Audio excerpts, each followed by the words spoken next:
नमस्कार मेरे भाई बंधु, आप सभी का स्वागत है। जैसा कि आप देख रहे हैं सामने कि एनटीपीसी के प्रीवियस ईयर में पूछे गए सभी प्रश्नों को हम लोग अच्छे तरीके से डिस्कस करेंगे। तो पहला प्रश्न हमारा है कि गोबी मरुस्थल किस महाद्वीप में स्थित है। तो ध्यान रखिएगा, गोबी मरुस्थल जो है आपका, वो आपका एशिया महाद्वीप में स्थित है। ठीक। दूसरा प्रश्न है कि उबंटू क्या है। तो उबंटू जो है एक आपका ऑपरेटिंग सिस्टम है। ठीक है, उबंटू क्या है? ऑपरेटिंग सिस्टम है।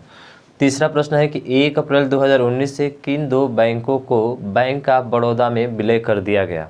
तो देखिए, जब 2019 में जो है दो बैंकों को एक में मर्ज कर दिया गया, और वो बैंक कौन से हैं? तो एक है आपका विजया बैंक और दूसरा है आपका देना बैंक। यानी विजया बैंक और देना बैंक को एक में क्या कर दिया गया था? बैंक ऑफ बड़ौदा में इसका विलय कर दिया गया था। तो आपका जवाब होगा विजया और देना बैंक। ठीक।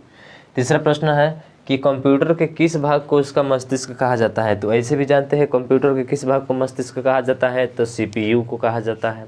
CPU, central process unit. ठीक है, सेंट्रल प्रोसेस यूनिट, इसको हम लोग सीपीयू कहते हैं। उसके बाद अगला प्रश्न है कि इसरो ने किस वर्ष मार्स ऑर्बिटर मिशन की शुरुआत की थी। यानी कि इसरो को मतलब आप जानते हैं ISRO, Indian space research organisation. ठीक है, तो इसरो के बारे में पूछ रहा है कि बताइए इसरो ने जो है किस वर्ष मार्स ऑर्बिटर मिशन की शुरुआत की थी। तो ये याद रखिएगा आप, ये 2013 में इसकी शुरुआत की थी। कितने में? तो 2013 में। तो इसका जवाब होगा हमारा 2013। ये प्रश्न है कि सामान्य रूप से केंद्रीय प्रवृत्ति को मापने वाले सबसे संयुक्त औसत मान क्या है। तो ऐसे देखिए, यहाँ से आप पकड़कर बता सकते हैं औसत मान का मतलब क्या होता है, कैसे निकालते हैं। तो जो माध्य होता है उसी से निकालते हैं। तो हमारा औसत मान क्या है? तो माध्य है। क्या है? माध्य है। उसके बाद से किसी पदार्थ की मात्रा को मापने के लिए किस इकाई का उपयोग किया जाता है। आप जानते हैं किसी भी पदार्थ को मापने के लिए एक इकाई यूज होती है, उस इकाई का नाम क्या है? तो वो है आपका मोल। क्या है? मोल। यानी किसी पदार्थ की मात्रा को मापने के लिए एक इकाई का प्रयोग किया जाता है, तो मोल का प्रयोग किया जाता है आपका। ठीक है। राजतरंगिणी के लेखक कौन है। अब भाई ये तो सबको पता है, राजतरंगिणी के लेखक कौन है आपके? कल्हड़ है। समझ रहे हैं ना, बार बार एग्जाम में हमारे पूछ जाते हैं, वैसे सब एग्जाम के सवाल है। ठीक है, फालतू करेंगे। तो सामान्य रूप से केंद्रीय प्रवृत्ति को मापने की तो मोल हो गया। फिर किसी पदार्थ की मात्रा को मापने के लिए इकाई का प्रयोग किया जाता है, आपका ये मोल हो गया। ठीक है। राजतरंगिणी के लेखक कौन है? तो राजतरंगिणी के लेखक जो है आपके कल्हड़ है। कौन है मेरे भाई? तो राजतरंगिणी के लेखक जो है आपके कौन है? कल्हड़ है। ठीक। उसके बाद से चित्रकला की पट्टचित्र। ठीक है, पट्टचित्र यहाँ पे आधा फिट है। तो चित्रकला की पट्टचित्र शैली किस राज्य की सबसे पुरानी और लोकप्रिय कला है। तो याद रखिएगा उड़ीसा की। किसकी?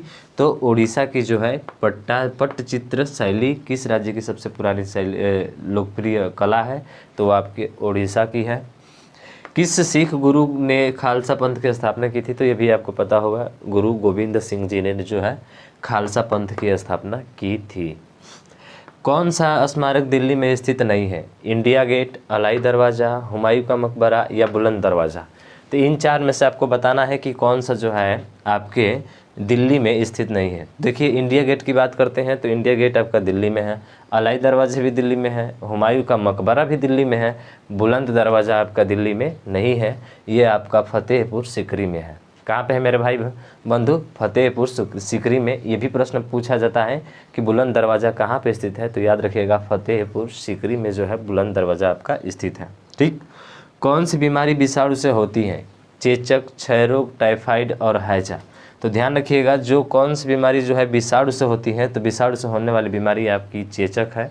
आप चेचक याद रखिएगा। ठीक है। उसके बाद से कंप्यूटर और इंटरनेट के डोमेन में URL का पूर्ण रूप क्या है। तो URL का पूर्ण रूप क्या है। तो याद रखिएगा यूनिवर्सल, क्या है? Universal research locator. क्या है? Universal research locator. आप इसको ध्यान रखिएगा। तो इसका ये पूर्ण रूप हो गया। तो मुझे आशा है कि ये चीज़ें आपको अच्छे से समझ में आई होगी। आज समझ में आई होगी तो इस वीडियो को मेरे भाई बंधु थोड़ी सी कृपया करना, इसको ज़्यादा से ज़्यादा शेयर करना। आज के लिए बस इतना ही। जय हिंद, जय भारत।